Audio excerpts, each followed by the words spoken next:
What up? This is your boy Styles here with WCS.com, WestCoastStyles.com. Man, and I got a special guest in the house today, man. I got my brother Adrian Scott.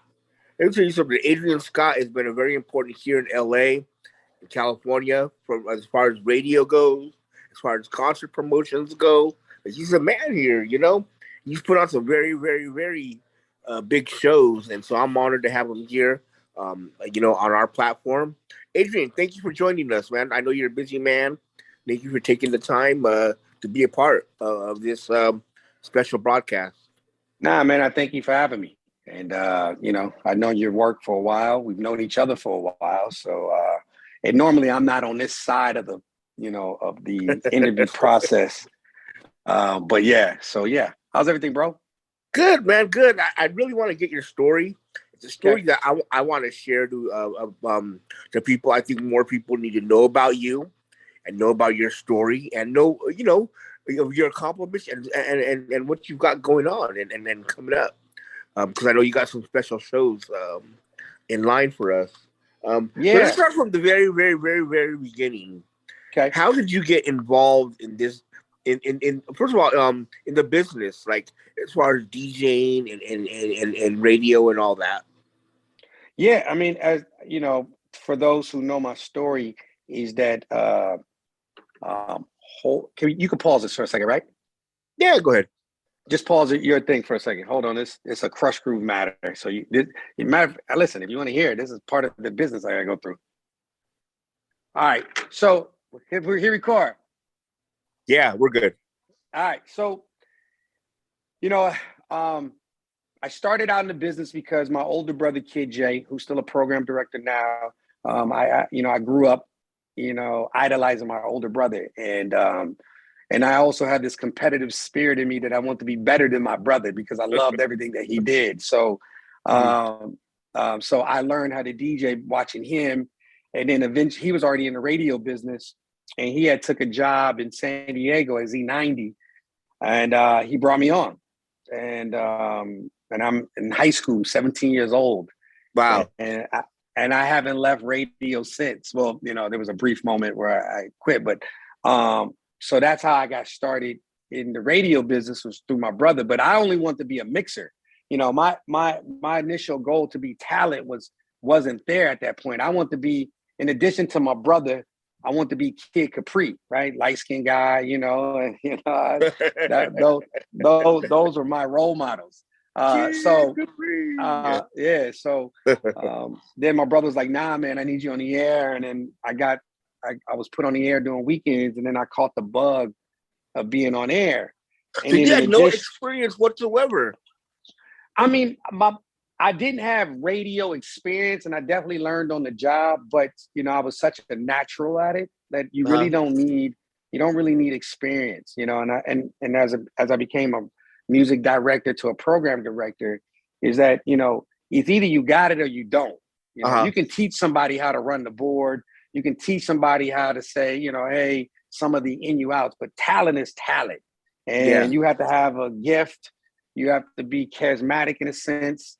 You got to be on your toes. So, and I had those things because I was naturally kind of a clown, in the sense of, I had wit about me even as a young kid. So, no, that's how that came into fruition. So that's how I started. Amazing. So when you started, were you like, did you like suck at first or did you naturally just know? I mean, depends on who you ask, right? Shit, not me. I thought I was the greatest thing since Ed Lover and Dr. Dre in my mind. But I'm sure there's some old tapes floating around here somewhere where I was probably nervous and and when I started in 1996, and not to date myself, in 96, the only stream of consumption of music was through the radio, or you had to buy a CD or tape or, at the time. So, we were looked upon as the leaders of new music and, and we was also your pulse on what we thought was hot. So there was a lot more pressure, or at least there was a lot more listeners when I first started to what it is now, though. Sure. And then from San Diego, you gravitated to KDAY or what? So no, my career started in San Diego. Then I took a job in Palm Springs, and then I went to Las Vegas. And in Las Vegas, I went to the South, right? And which was probably the greatest thing I ever done in life. Wow. And for two reasons. Is because number one, that was the first time that I knew that music was regional. And that was the first time that opened my ears to say there's more than what's in California. Even though Palm Springs and Vegas, they're really microcosmos of Los Angeles, and I'm from Long Beach, born and raised. So seeing how the music scene was different in North Carolina from certain artists, you know, from even before Little John was Little John, but Little John was bubbling, and you know, you had the Young Bloods and all these other artists that, you know, was coming out of the South that normally I would have never heard sitting in home in LA unless it was just a super mega hit. Made me realize that, you know, people can be stars in their own markets without being a big star. And that to me was fascinating. So, you know, fast forward to today, that's why a lot of the shows that I put on in certain markets, I'm putting on artists that people may not know, but they were so big in their own market. And I learned that living in North Carolina for a couple of years. And then eventually after North Carolina, I was doing some stuff in New York. And then eventually, eventually I started talking to the folks at KDAY. And then I didn't come on as KDAY as a programmer. I actually came on as KDAY to be on the air. And me and Yo-Yo did a show together. If people want to carbon copy this, that when I got it on the air, Yo-Yo was already there, and then we did a morning show together right after the Baker Boys when KDAY first launched as a when they first came back on the FM dial. And then eventually I took over the reins as the PD at some point around 08. And then I officially flipped it to a classic old school hip hop station because it was like an urban, and then they were playing a little bit old school, and then they were playing new school. But I was the one that initially said, guys, there's a market here for being the classic old school hip hop station, which ultimately became the first terrestrial radio station to be classic hip hop. So we're gonna get into that. You know, but yeah, you're right. When KDAY first came back, it was all over the place. It didn't know what to be. Right. And you gave it a new identity in classic hip hop. And it set a trend. Now all of a sudden, I hear classic hip hop all over the radio, and you go to any part of the country and hear a classic hip hop station. And so, man, you got to be really proud of that accomplishment, I think. Yeah, I mean, but at the time, you know, I am now when I look at it in hindsight as I created KDAY in 08, 09 or whatever it was, when I launched it as an old school station. I'm happy. I think, you know, the beauty of it is that, you know, and it was funny is when I was creating this format, I was like, man, there's classic rock stations, there's classic, you know, all these alternative stations, but there was no classic hip hop station. And what it was for me is that I grew up in the Death Row era, right? Where Death Row was, that was the era.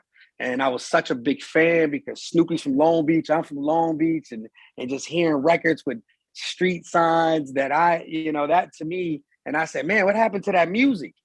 You know, because I still bump that Death Row era, which still to this day I still do. So that's literally if you know, and I think I have it somewhere. My original playlist was literally the whole entire Death Row catalog from the soundtrack to the John Singleton Deep Cover, right? From Deep Cover all the way until probably the last Tupac album, right? That was on Death Row. And then everything else was sprinkled in, was like Bad Boy here and some of the bigger records that were just huge that you couldn't get away from. But literally 80% of the original KDAY playlist was literally Death Row records. Wow. I remember I launched and the first song was Gin and Juice. The second song was like To Live and Die in LA. The third song was like Let's Play House from the Dog Pound. Next song was, even though, you know, it was a quick song or something, or Nate Dogg, but it was like literally 85% of the playlist was literally from the Death Row era. And when I say Death Row era, even though like Warren was not on Death Row and DJ Quick wasn't on Death Row, but they were a part of that era to me. That was the playlist for me. So that, and that's how it all started, literally. Wow, so, I imagine you had some detractors though, going, man, this will never, ever, ever work, and and all that. Yeah, I had a meeting with the GM. I won't say her name, but she said, "Nah, this will never work." And then here's the cool thing about it is, we actually did a perceptual test before we launched KDAY, and just I never even told this story, but we actually already had it in the pipeline. They still did, even though we got the test back and it tested through the roof. Corporate still didn't want to launch it yet. They were still trying to. Actually, at the time, Ryan Seacrest was trying to buy the station, and they talked about flipping when KDAY was kind of this urban cluster of Michael Baisden and Steve Harvey and Wendy Williams, right? They talked about turning this thing into a country station, and then once we got the perceptual back, once we got the perceptual back, they was just like, I think the market says we can win off of it. And this was. So like we didn't launch until it didn't launch until 2009. So yeah, we sat on it for like 8 months before we actually launched it. Wow. Yeah. Wow. True so KDAY could have been a Ryan Seacrest station. Crazy. It was in the talks. Ryan was going to buy KDAY. The call that it's KDAY. And there was rumors that he wanted to turn it into a country station. Yes. I shudder at the thought. But but the cool thing is that the format worked and it works because you were right. I mean, it's 30 years worth of music that's just sitting there, and they are our oldies now. Just like our parents had our 60s and 70s and even some 80s. These are our oldies. In a sense. I mean, so. That was good foresight on your part to be able to see something like that. But what I really love is that you've given new life to artists who were forgotten, basically. You should tell them that when you see them. But yeah. I know, for real. I mean, because the industry is always what's fresh, what's new. Right. You're Drake.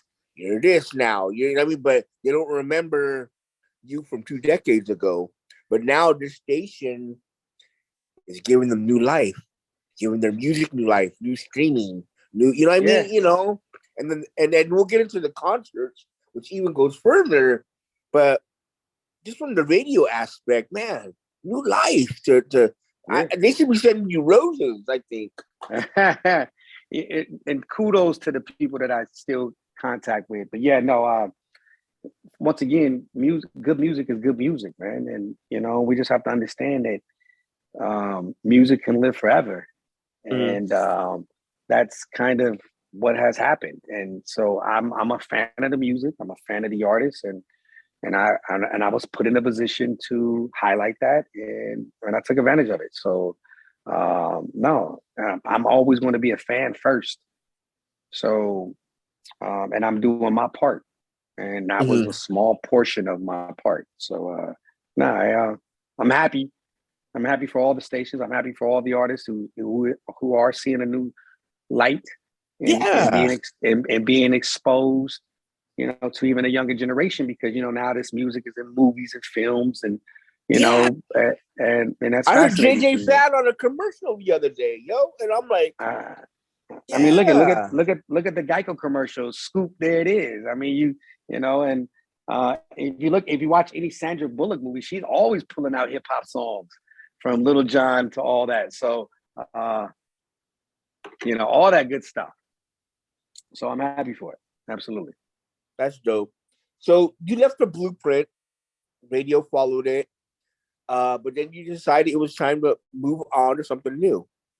You had started this while you were at the station. You had started concert promoting. Yes. And now you're like, damn, you're like Adrian Scott, the concert promoter. That's fucking dope, man. The way you were able to transition. Let's talk about your concert series and promotions. Okay. You started off with Crush Groove and KDAY, correct? That is correct. Okay. That is correct. Let's no, actually, no. Let's go backwards. So how Crush Groove came into fruition to begin with is, we were talking, I was talking to AEG and Susan Rosenbluth, and I'll shout her out. She had a concert called Fresh Fest. And on the concert, it said, it had like Biz Markie, rest in peace, Dougie Fresh, kind of Slick Rick. And she says, hey, and I was telling her that we're in the process of flipping this radio station. She's like, well, can you help promote the show? And I said, well, here's the thing. My audience don't, they like Dougie Fresh and Slick Rick, and this is no diss to them, but it was a true East Coast show. Mm-hmm. And I said, it don't have any sex appeal for me for the West Coast. And she says, well, we'll put somebody on it. And I said, okay, cool. So she allowed me to put an artist on it, which happens to be DJ Quick. And so I didn't know Quick at the time. So I called his team, a guy named Russell Rideau, said, hey man, listen, y'all don't know me, and I have this show. We don't really have a budget, but I think it'd be a good look. I'm about to launch a station, blah, blah, blah. So they do it.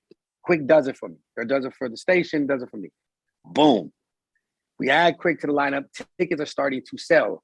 And then Susan comes, and then Live Nation has saw what we were doing. And then I got a call from Live Nation the day after the show, and it says, hey, we heard that you added some stuff to this Fresh Fest lineup. Are you interested in doing a show with us? And you can create it. Okay. So I was like, all right, shit. This is dope to me. This is so I'm sitting there, they gave me a budget, and this is before I kind of knew everything with the innuendos.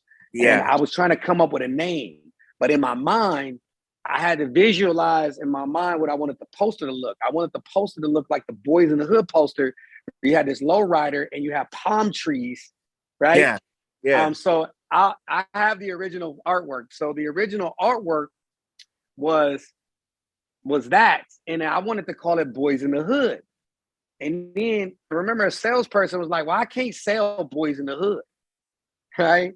So I was like, shit. All right, let me come up with a name. So I'm sitting there going around thinking like, what's a dope name, that represent classic hip hop that people will know? So I started looking at movies. So that's where Boys in the Hood came from. And then I said, damn, let's do Crush Groove, because that was the first true hip hop movie. But I say this, and then people are like, oh, you don't remember Breaking the Boogaloo? So yes. All right. So yes, I understand it wasn't the first hip hop movie, but it was kind of the first hip hop movie that put hip hop stars in movies. Sure. So that's when I came up with Crush Groove. And so even though I had an East Coast name, that's how Crush Groove came into play. So so when they did that, I put the lineup together, and it was like Bone and I think Mac 10, and I think that was the original show. So yeah, that's how it all came in. And then that was in 2010, I believe. And then we've been rocking ever since. Now it's 2022, and every year, and it's grown. It went from the Gibson to Gibson, and then it went to the Form, and now it's at Staples Center or CryptoNet now. Yeah, you also took over Fresh Fest, though, right? We did. So then once we did Fresh Fest, see, the problem is I had to stop doing Fresh Fest because Puffy owns the name. Oh, so that's how I created How the West Was Won. So once I found that once Puffy found out that we were making money off of it, somebody sent me a cease and desist letter saying you cannot no longer use the name Fresh Fest. Wow. So because we had done it a few years after that. That was my two staple concerts. We had Fresh Fest, we had Crush Groove.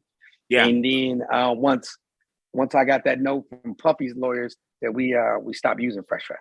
Okay. You came with How the West Was Won. That's dope. Wow. I find it fascinating though. Did you find concert promoting easy, or how did you transition to it? Was it hard, or was it like, I'm gonna pull my hair out and all this other stuff? I mean, it's the same with anything, man. I mean, you get in what you put into it, you get out what you put into it. So, I mean, no, it's not easy. Like I said, I'm in San Antonio now for a show, and as you can see, I keep checking my phone. But it's kind of the same structure with the radio business. You know, my goal in radio was to find the right list of songs per hour so people could listen longer. Well, it's the same deal here, is that I'm trying to find the right group of artists so people can buy tickets. So it mirrors each other in a sense. So there's really, it's not that it's easy, it's not that it's hard, it's just, you just have to pay attention to detail. You have to be patient.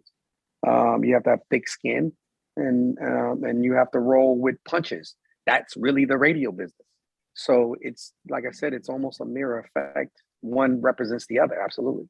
So it's not easy though. So people out there, don't think you could just because just because you got some money. There's a lot of little things you have to pay attention to. So it ain't easy. I can tell you that. But it has its rewards, it has its ups, it has its downs, and you just have to roll with the punches. Do you have a most memorable show that you've put on? Yeah, and I tell this story all the time. We're doing a show. I think it's How the West Is Won, and we're in the Bay this year. And like I said, I've always tried to be more regional to the market. And E40 was on, and he typically does his set, and I got 5 on it, and he usually just does as because he's on the remix. It so happens that everybody on the I Got 5 on the remix happened to be in the building. Wow. So they performed I Got 5 on the remix in Oakland. And I have never seen that. To me was kind of, I normally don't get to watch the shows to anybody who's seen me in the shows because I'm always too busy kind of moving around and dealing with this problem, putting out fires. So I normally don't get to watch the shows. I typically watch them on YouTube later, right? But I happened to catch this moment where K&P drops I Got 5 on the remix, and it so happens that Drew Downs in the building, and everybody's there, and they performed I Got 5 on it live, and I was like, damn, that to me was kind of dope. I tried to recreate that kind of vibe 2 years ago for How the West Is Won, and in my mind it made sense. I just couldn't materialize it. That people, and we still sold, but the last How the West Is Won, I wanted to do kind of camps. Like I wanted to Warren G and his camp that came under his umbrella. I wanted Exhibit his camp from the Alcoholics, King T, to be where they came on together. But that, because it came from that idea when I heard I Got 5 on it, and Drew Down and Yuck Mouth and all them were all there, and they all performed it. So that to me was kind of my most standish out memory that I thought was really dope. I also liked the 1 year Crush Groove where Raphael Sadiq came out with Quick and did Let's Play shit. I don't know Playhouse, but Get Down on it. You know what song I'm talking about. Yeah, so, that Black Cadillac, my Black Chevrolet. Let's get down. Let's get down. Yeah. So when Raphael came out, I thought that was kind of dope. So I like those surprise moments. Yeah. That was pretty dope for me as a fan and as a promoter. Yeah. That's nice, man. That's dope.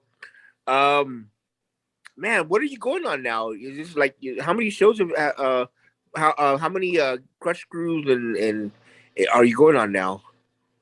So this is technically the 12th year Crush Crew, but we had COVID mishap. So technically, in a sense, this is the diamond year of Crush Crew. So still the longest active classic hip hop concert in Southern California. And we're coming back again April 30th. Ice Cube, T.I. We obviously welcome all types of genres of music. I'm trying to bridge this gap of getting some of the biggest stars involved, and I've had some ideas be shot down. I've had some creative ideas. I'm working on something, but I won't say it now because it ain't fruition yet. But I definitely have some tricks on my sleeve for something coming down the pike. I'm still a historian. Is the lineup all set now, or are you? Yeah, we're done. Crush Groove is done, man. It's Cube, T.I., Red MF, Bone, Glasses, Quick, Sugar Free, Paul Wall, Slim Thug. We got a little bit of everything, man. So that's a good mixture of regional stuff right there. You got South, you got East, you got West, of course. Dope, man. We represent all regions of the United States, so we give you a little bit of everything. So I'm excited. Tickets are on sale. It's selling.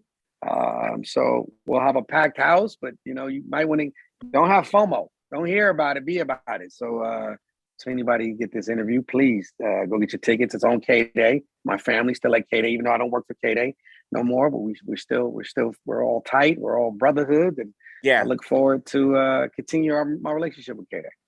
So, how about how the West was won? What's up the sleeve with that? So we're in the process once again. COVID, we're in negotiations right now to come back in October. So be on the lookout for that very soon, sooner than later. Yes. Okay, that's dope stuff, man. I appreciate you coming up, and telling your story here and telling, talking about the concerts and the shows and what's upcoming. And man, we look forward to being a part of it and to helping promote it and push it. And man, we got your back, bro, here at WCS. I appreciate it. I mean, man, thank you, bro. I appreciate it so much. No, thank you for having me, and shout out to the website. Shout out to the culture, man. Listen, let's start there, man. Y'all represent the culture to the fullest. You've been a big flag wearing of the West Coast, and I'm just glad to be a part of it in some shape or form. So, hell yeah, bro. All right, well, I'm gonna go ahead and let you get about your day because I know you got calls to make. And I know. I would show my list, what's up? We'll do. It's all good. All right, brother. Thank you so much. You have yourself a wonderful day, and we'll be in touch soon. All right, thanks. All right, bro. Peace. Bye-bye.